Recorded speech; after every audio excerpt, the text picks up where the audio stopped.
Good morning aspirants. આપણે ancient હિસ્ટ્રીનો બધા lectures complete કરી નાખ્યા છે. આપણે આજે પોલિટી એન્ડ ગવર્નન્સ સિરીઝનો 7મો લેક્ચર જોઈ છે. આજે આપણે ગવર્નન્સમાં ગવર્નમેન્ટ સ્કીમ્સ જોશું કે સરકારી યોજનાઓ કઈ છે. એનો આજે ખાલી પહેલો ભાગ છે. આજે આપણે 15 યોજનાઓ જોશું જે લાસ્ટ યરની છે. એટલે આ હજી કરંટમાં એટલી બધી ઇમ્પોર્ટન્ટ નહીં હોય, બટ આ લાસ્ટ યરની એવી યોજનાઓ છે જે કરંટમાં રનિંગ છે. એટલે કરંટ અફેર્સમાં પૂછી શકે, મેઇન્સમાં પૂછી શકાય અને પ્રિલિમ્સમાં પણ પૂછી શકાય. 19માં મને યાદ છે કે મિશન ઇકોનેક્સ્ટ ને એવી બધી સ્કીમ્સ પૂછી હતી જે હાવ ખૂણે ખાંચરેથી કાઢી હોય. એટલે આપણે બને એટલી સ્કીમ્સ એકવાર ઓવરવ્યૂ કરી લેવાની કે 101 સ્કીમ આવી હોય સરકારની 2-3 વર્ષમાં, તો તમને 100 સ્કીમના નામ તો ખબર હોય કે આ કયા ડિપાર્ટમેન્ટની છે, એનો બેસિક ધ્યેય શું છે. આટલી ખબર હોય તો તમે કાંઈક લખી શકો મેઇન્સમાં, અને પ્રિલિમમાં પણ ડાયરેક્ટ સવાલ આવે તો તમે આન્સર કરી શકો. તો આજનો લેક્ચર સ્ટાર્ટ કરીએ. તો સૌથી પહેલાં આપણે લેબર એમ્પ્લોયમેન્ટ ને સ્કિલ્સને લગતી સ્કીમ જોઈ લઈ કે રોજગાર, તાલીમ ને શ્રમ ને સ્કિલ માટે શું કરી રહી છે સરકાર. તો પેલું છે પીએમ સ્વનિધિ. સ્વનિધિ એટલે શું કે સ્ટ્રીટ વેન્ડર્સ આત્મનિર્ભર નિધિ. આપણે બધા જોઈએ કે આત્મનિર્ભર બનવાની વાત છે, કે આત્મનિર્ભર એટલે પોતાના પગ ઉપર ઊભા રહી શકે. તો એના માટે સ્વનિધિ કરીને એક યોજના આવી. તો સ્વનિધિમાં શું છે, તો એક ક્રેડિટ ફેસિલિટી પ્લાન છે. ક્રેડિટ એટલે શું કે લોન આપે. તો અફોર્ડેબલ લોન આપે. કેટલી આપે? 10,000 સુધીની લોન આપે. કેટલા લોકોને આપવાની છે? 50 લાખ લોકોને આપવાની છે. સ્ટ્રીટ વેન્ડર એટલે શું કે ફેરિયા હોય ને જે ગલીમાં, કે ભાઈ શાકભાજી વેચવા નીકળ્યા હોય, કે કોઈ લારી કરી હોય, નાની દુકાન હોય, આ બધા નાસ્તા પાણી કરતા હોય, ડાબેલીવાળા કે એમ કંઈ કોઈ સોડા શોપ હોય, તો આ બધા સ્ટ્રીટ વેન્ડર કહેવાય. તો આ બધાને 10,000 સુધીની લોન આપવામાં આવશે. તેમને થોડો નાનો એવો બિઝનેસ સેટઅપ કરવો હોય એની હાટું. અને આનું પાર્ટનર કોણ છે? એમનો સિડબી. સિડબી એટલે શું? Small industrial development bank of India. એટલે નાની બેંક જે હોય ને એનું આખું ઇન્ડસ્ટ્રીયલ ડેવલપમેન્ટ છે. અને એ આ credit guarantee fund trust manage કરશે. અને કોના માટે? MSME, micro and small enterprises. Medium નથી, ખાલી માઇક્રો એન્ડ સ્મોલ એન્ટરપ્રાઇઝ છે. અને આમાં શું છે, 10,000ની વર્કિંગ કેપિટલ લોન મળશે. અને એને મંથલી ઇન્સ્ટોલમેન્ટમાં 1 વર્ષ સુધીમાં આપી દેવાની હોય. એટલે એ દર મહિને 900 રૂપિયાના કે 850 રૂપિયાના હપ્તા કરે અને 10,000 રૂપિયા ચૂકવી દે. અને 1 વર્ષમાં જો ચૂકવી દે ને તો એને ઇન્ટરેસ્ટ સબસિડી મળશે કે 7% ઇન્ટરેસ્ટ જે બેંકમાં જે જમા કરવું જોઈએ. 10,000 ઉપર 7% એટલે શું થાય કે ભાઈ 700 રૂપિયાનું એને ઇન્ટરેસ્ટ જમા કરવું પડે. 10,700 ભરવા પડે. લોન તમે તો ઇન્ટરેસ્ટ દેવું પડે. પણ આ 700 રૂપિયા એને નહીં દેવા પડે જો એ 1 વર્ષમાં આપી દેશે તો. એટલે આ પ્રકારની આખી સિસ્ટમ બનાવી છે. આ સ્કીમનું નામ છે પીએમ સ્વનિધિ. કે ભાઈ આ સ્ટ્રીટ વેન્ડરને મન થાય કે પોતે કંઈક બિઝનેસ કરી શકે. બીજી છે TULIP, urban learning internship programme.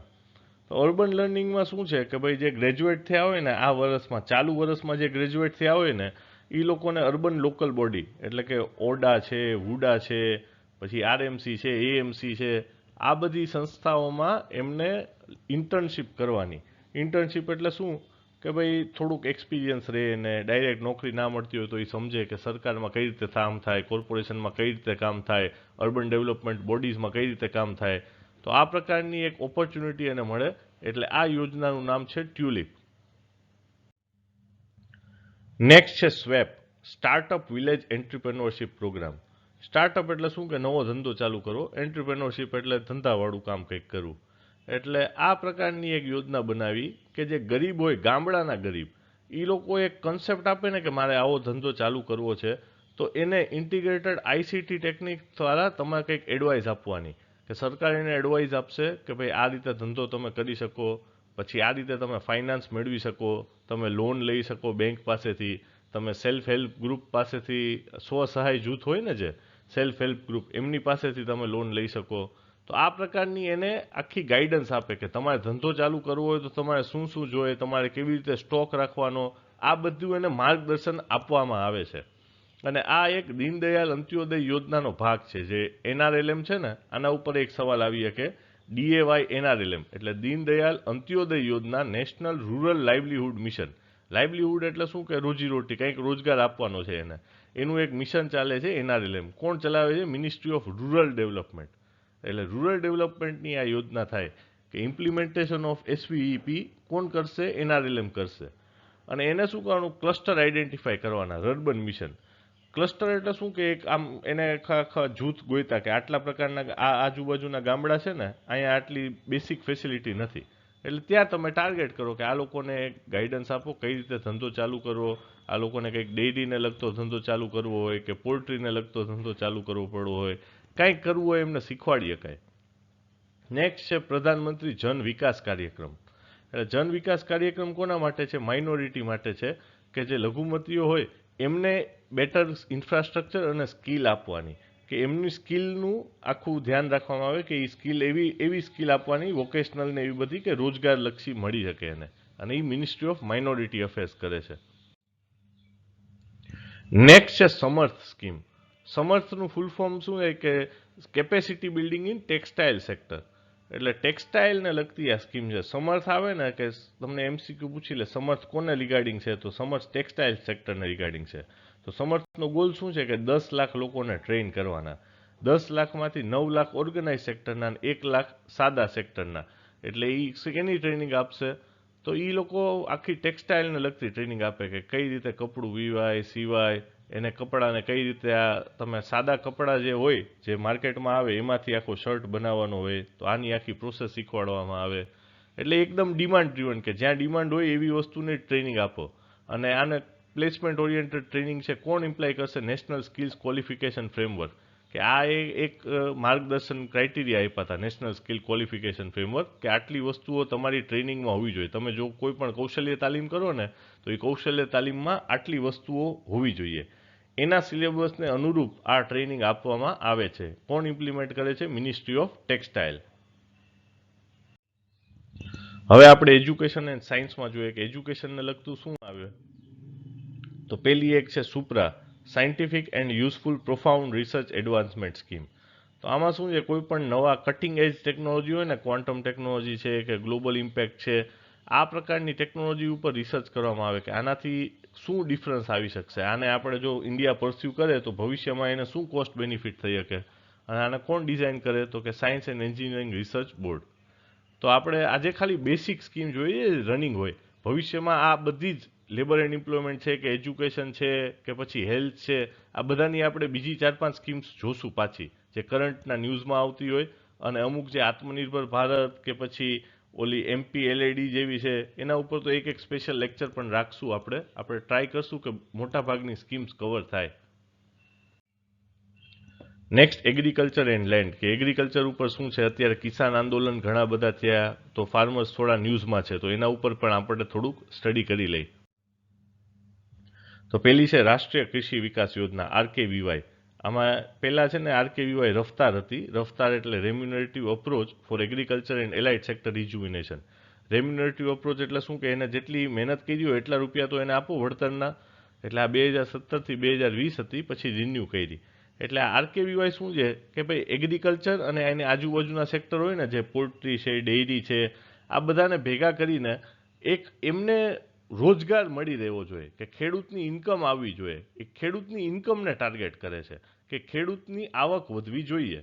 પછી એના પછી શું છે કે એ એડિશનલ ઇન્કમ જનરેશન ઉપર જાય છે કે ઇન્ટિગ્રેટેડ ફાર્મિંગ કરો, મશરૂમ કલ્ટિવેશન કરો, બી કીપિંગ કરો. બી કીપિંગમાં શું હોય, મધમાખી એવી રીતે તમે રાખો કે મધ આવે તો એના મધ જે આવે એનાથી એને રૂપિયા મળે. એટલે ટાર્ગેટ એ છે કે ખેડૂતની આવક વધે. પછી બીજું છે કૃષિ મેઘ. મેઘ એટલે ક્લાઉડ. એટલે આ છે ને સાયન્સની છે ક્લાઉડ ઇન્ફ્રાસ્ટ્રક્ચર. જેને ખ્યાલ ન હોય એને સમજાવી દઉં. ક્લાઉડ બે પ્રકારના ડેટા સ્ટોરેજ હોય, એક ઓન પ્રિમાઇસ અને એક ક્લાઉડ. તમે કોઈ પણ કંપનીમાં જાઓ ને એના ડેટા હોય, આપણે ભારત સરકારનો આધારનો ડેટા હોય કે કોઈ પણ કંપની હોય, સરકાર હોય, એ બધાનો ડેટા એ ક્યાંક સ્ટોર થતો હોય. એ સ્ટોર તમારે તમારી ઓફિસમાં જ કરવો હોય ને તો એના માટે મોટા મોટા સર્વર જોઈએ. એની માટે તમારે આખો સર્વર રૂમ બનાવવો પડે. એટલે આ પ્રકારની જે વ્યવસ્થા હોય ને એને ઓન પ્રિમાઇસ ડેટા સ્ટોરેજ કહેવાય. આ સિવાય બીજી આવે ક્લાઉડ. ક્લાઉડમાં શું હોય કે કોઈ કંપની છે જેમ કે ઓરેકલ છે કે પછી SAP છે, આ પ્રકારની મોટી કંપની હોય ને વર્લ્ડ વાઇડ, એના ઉપર તમે એના ક્લાઉડમાં તમે ડેટા સ્ટોર કર્યો. એટલે સર્વર ઓરેકલને કે SAPને કે ગૂગલને ત્યાં પડ્યું છે.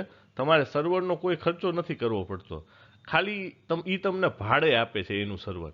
આ પ્રકારની વ્યવસ્થા હોય ને એને ક્લાઉડ કહેવાય, કે તમારે સર્વરનો કોઈ ખર્ચો નથી કરવો પડતો હતો.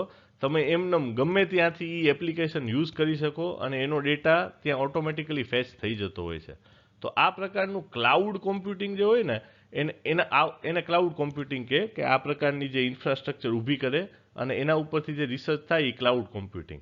તો મિનિસ્ટ્રી ઓફ એગ્રીકલ્ચરે શું કર્યું, કૃષિ મેઘ નામનું એક એપ્લિકેશન લોન્ચ કર્યું. એટલે એ કૃષિ મેઘ શું છે, એક પ્રકારનું ક્લાઉડ ઇન્ફ્રાસ્ટ્રક્ચર છે કે આપણો બધો ડેટા ક્લાઉડમાં સ્ટોર થાય. અને એક આ ડેટા રિકવરી સેન્ટર બનાવ્યો. ક્યાં બનાવ્યો? ICAR, Indian council of agriculture રિસર્ચનો ડેટા સેન્ટર હોય, એનું રિકવરી થઈ શકે કે એનો કોઈ પણ ડેટા ગમે ત્યારે આપણને ફેચ થઈ શકે. અને કોની અંડર બનાવ્યો છે? નેશનલ એગ્રીકલ્ચર હાયર એજ્યુકેશન પ્રોજેક્ટની અંતર્ગત. નેક્સ્ટ છે ULPIN. ULPIN શું છે? Unique land parcel identification number. આપણે કેમ આધાર નંબર હોય, બધાના એક એક આધાર નંબર હોય, એવી રીતે જે પ્લોટ હોય ને એ દરેક પ્લોટનો એક નંબર આપવાની યોજના છે, એને કહેવાય ULPIN. 10 સ્ટેટમાં લોન્ચ થઈ ગઈ છે અને માર્ચ 2022 સુધીમાં બધા જ સ્ટેટમાં લોન્ચ કરવાનો ભારત સરકારનો પ્લાન છે.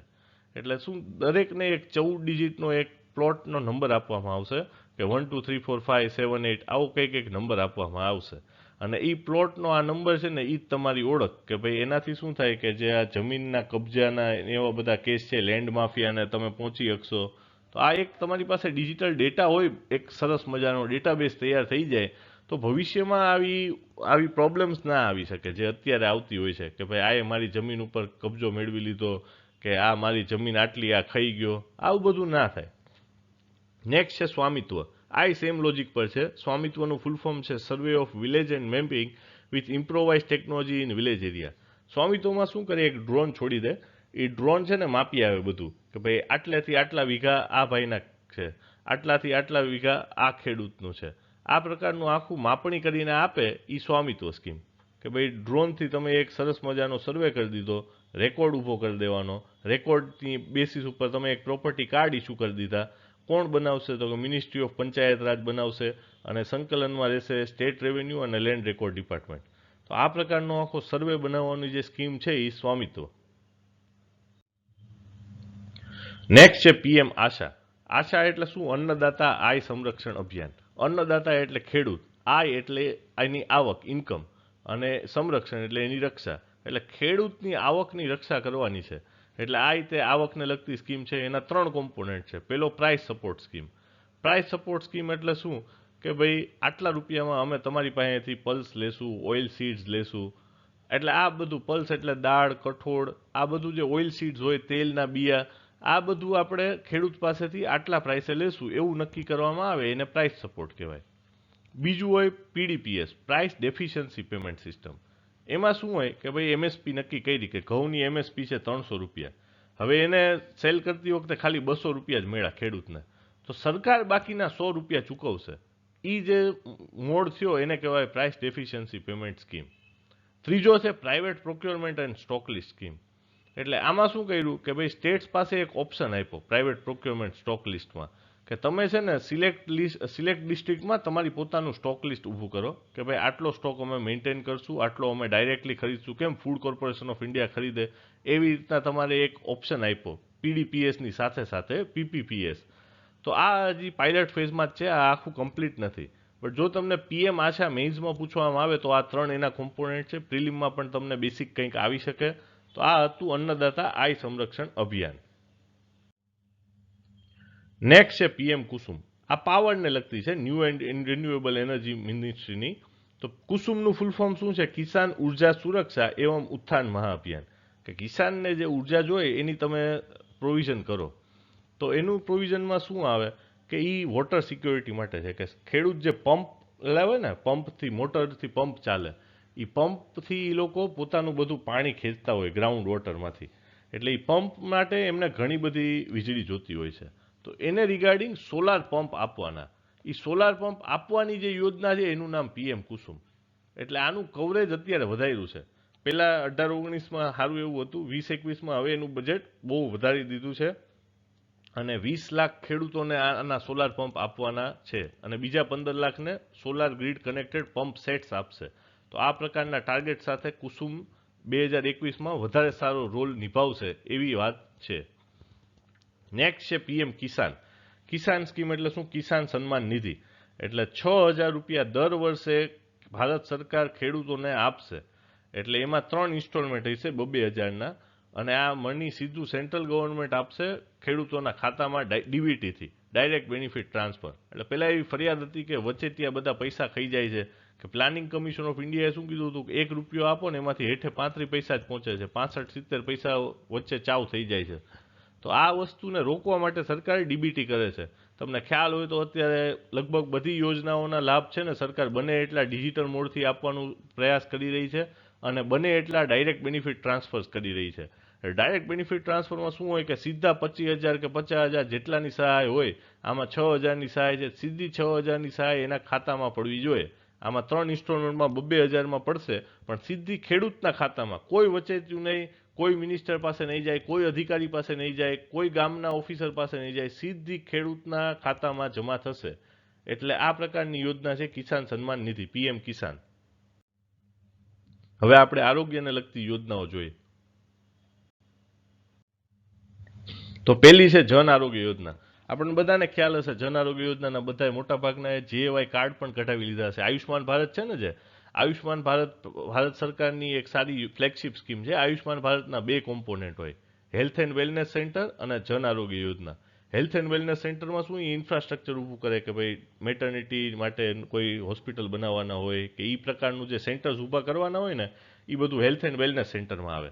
અને જન આરોગ્ય યોજનામાં શું છે, એક આખા પરિવારનો 5 લાખનો હેલ્થ ઇન્સ્યોરન્સ આવે, કે એમાં 3 દિવસ બિફોર હોસ્પિટલાઇઝેશન અને 15 દિવસ આફ્ટર હોસ્પિટલાઇઝેશન કવર થાય. કે તમે માંદા પડ્યા ને 10-12 દિવસ હોસ્પિટલમાં તમારે દાખલ થવું પડ્યું અને એનું બિલ 3-4 લાખ રૂપિયા હોય, પણ તમારી પાસે જો જેએવાય કાર્ડ હોય ને તો તમને મફતમાં પડે. એટલે આ પ્રકારની બહુ સારી યોજના છે. તમે એટલે આ એનલિસ્ટમેન્ટ સ્કીમ છે, એટલે આમાં તમે એનરોલ ના થઈ શકો. એટલે ભારત સરકારે શું કર્યું, 10.74 કરોડ ગરીબ પરિવાર જે હતા આપણા, એટલે આશરે 50 કરોડ લાખ થાય, 40% આબાદી આપણા દેશની, એ લોકોને આમાં કવર કર્યા છે. કે જે ટીડીઓ હોય, ટીડીઓની નીચે બ્લોક ડેવલપમેન્ટ ઓફિસર હોય, એ બધાના સંકલનમાં રહીને એક યાદી બનાવવામાં આવી. એ સિવાય એમાં કોને ઉમેર્યા, રાષ્ટ્રીય સ્વાસ્થ્ય બીમા યોજનાના જેટલા લાભાર્થી હતા એ બધા આમાં આવી ગયા. આ સિવાય શું છે, આપણી ગુજરાતમાં છે ને મા અમૃતમ યોજના નામની યોજના ચાલે છે. આપણે એક લેક્ચર છે ને સ્પેશિયલ ગુજરાતની સ્કીમનો રાખશું. ગુજરાતની પણ 25-30 સ્કીમો આપણી પાસે છે, તો એ સ્કીમ્સમાં આપણે સ્ટડી કરશું. તો ગુજરાતમાં એક મા અમૃતમ યોજના ચાલતી હતી, હજી ચાલે છે. તો એ મા અમૃતમ યોજનાને પણ જેએવાય સાથે કન્વર્જ કરી દેવામાં આવી છે, કે જેટલાના મા અમૃતમ કાર્ડ હતા એ બધાને હવે જેએવાય કાર્ડ આપવામાં આવે છે. એટલે જેએવાયમાં હોય શું કે તમારી પાસે એ કાર્ડ હોય ને તો તમે મફત સારવાર માટે એલિજિબલ થઈ જાઓ. અને ઘણા બધા હોસ્પિટલ એવા છે જે કેશલેસ તમને ટ્રીટ કરે, એટલે તમારે 4-5 લાખનું બિલ આવતું હોય એ તમને મફતમાં પડે. એટલે બહુ સારી યોજના છે સરકારની, અને ઘણો સારો પ્રતિસાદ પણ મળ્યો છે આ યોજનાને. અને કોઈ ફેમિલી સાઇઝનું રિસ્ટ્રિક્શન નથી. તમારા ફેમિલીમાં 10 જણા હોય તોય તમને 5 લાખ મળે, પણ આખા ફેમિલી વતી 5 લાખ, એક જણા વતી નહીં, આખા ફેમિલી વતી 5 લાખ આપણને સહાય આપવામાં આવે છે. એટલે આ સારી યોજના છે, જન આરોગ્ય યોજના. નેક્સ્ટ છે પ્રધાનમંત્રી માતૃવંદના યોજના.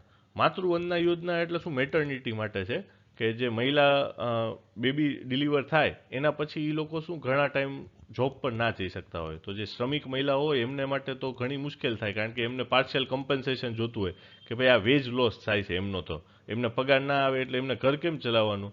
એટલે એના માટે સરકારે 5,000 રૂપિયા એમને આપે છે 3 ઇન્સ્ટોલમેન્ટમાં. કે એક ઇન્સ્ટોલમેન્ટ જ્યારે રજીસ્ટર કરે કે એ પ્રેગ્નન્ટ છે ત્યારે, બીજું ઇન્સ્ટોલમેન્ટ 2,000નું 6 મંથ્સ વખતે, અને ત્રીજું ઇન્સ્ટોલમેન્ટ 2,000નું બેબી ડિલિવર થાય ત્યારે. એટલે આ પ્રકારની 5,000ની એની સહાય પણ આપવામાં આવે છે. તો આ યોજના છે માતૃવંદના યોજના. તો આજે આપણે 15 યોજનાઓ જોઈ. આપણે હજી એક યોજનાનો લેક્ચર કરંટનો રાખશું, અને હજી એક યોજનાનો લેક્ચર ગુજરાત સરકારનો રાખશું. વિડીયો ગમે તો લાઇક, શેર, સબસ્ક્રાઇબ જરૂર કરજો બીજા એક્સપિરિયન્સ સાથે, અને સ્ટડી ગ્રુપ્સમાં પણ શેર કરજો. Thank you and have a good day.